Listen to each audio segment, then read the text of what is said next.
Hi friends, అందరికీ నమస్కారం అండి. రైతు బంధు సంబంధించి మరొక అప్డేట్ అయితే వచ్చిందండి. 11 గంటల నుంచి మనకు రైతు బంధు డబ్బులు జమ, ఎలాంటి రూల్స్ లేవు అని చెప్పేసి సీఎం రేవంత్ రెడ్డి గారు ఒక వార్త అయితే వస్తుందండి. ఎవరికి జమ కాబోతున్నాయి, ఇక ఆ వివరాలు తెలుసుకుందామండి. రూల్స్ ఎలాంటివి లేవు, ఎవరికి రూల్స్ ఉన్నాయి, కంప్లీట్ ఇన్ఫర్మేషన్ అయితే తెలుసుకుందాం. చాలామంది వీడియోస్ ఉన్నారు కానీ సబ్స్క్రైబ్ చేసుకోవడం లేదండి. లైక్ చేయండి, చాలామందికి ఇన్ఫర్మేషన్ అనేది రీచ్ అవుతుంది. సబ్స్క్రైబ్ చేసి సపోర్ట్ చేయండి, మిత్రులందరికీ వీడియోను షేర్ చేయండి. ఇక లేట్ చేయకుండా వివరాలకు వెళ్ళినట్లయితే మనకు రైతు బంధు సంబంధించి నెలాఖరులోపు పూర్తి స్థాయిలో రైతు బంధు ఇక రేపటి నుంచి అనగా ఖాతాలోకి నగదు జమ. మంత్రి తుమ్మల నాగేశ్వరరావు తెలంగాణలో ముఖ్యంగా ఎన్ని ఇబ్బందులు ఎదురైనా కూడా రైతు డిక్లరేషన్ అమలు చేసి తీరుతామని రాష్ట్ర వ్యవసాయ శాఖ సహకార చేనేత జౌలి తుమ్మల నాగేశ్వరరావు అయితే తెలియజేశారనమాట. ఇక నిజామాబాద్లో నందిపేట మండలం ఆంధ్రనగర్ ఏర్పాటు చేసిన ఎన్టీఆర్ విగ్రహాన్ని బుధవారం ఆవిష్కరించి తుమ్మల ఈ రకంగా అయితే మాట్లాడారు.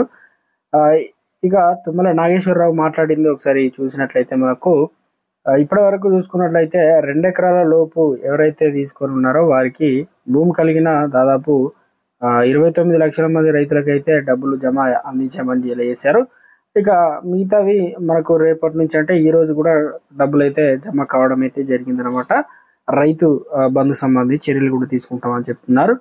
ఇక తెలంగాణ రాష్ట్ర వ్యాప్తంగా ఎప్పటి వరకు రైతు బంధు అనేది జమ అవుతుందని ఒకసారి స్పష్టత చూసుకున్నట్లయితే ఈ నెలాఖరులోపు అనగా జనవరి మనకు పూర్తిగా ఈరోజు మనకు 19వ తారీఖు కాబట్టి ఈ నెల మొత్తం 31 తారీఖు లోపు అయితే జమ అవుతుందని క్లియర్గా చెప్పేశారనమాట రైతులకు.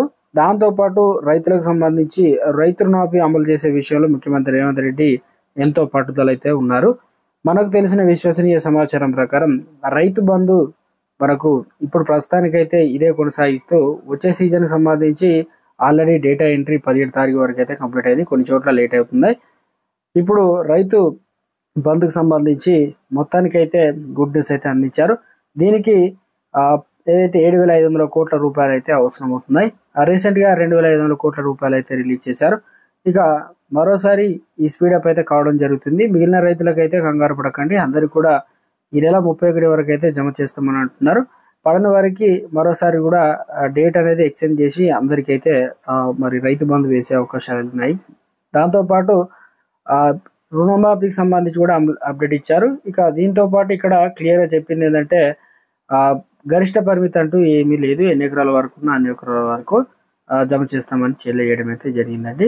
సో తెలంగాణ రాష్ట్ర ప్రభుత్వంలో నుంచి ఎప్పటికప్పుడు ఏ చిన్న అప్డేట్ వచ్చినా రైతు బంధు కావచ్చు, ప్రభుత్వ పథకాలు అన్నీ తెలియజేస్తారు. చూస్తున్న ప్రతి ఒక్కరు కూడా లైక్ చేయండి, కొత్తగా చూస్తే సబ్స్క్రైబ్ చేసుకొని సపోర్ట్ చేయండి. Thanks for watching. Have a nice day.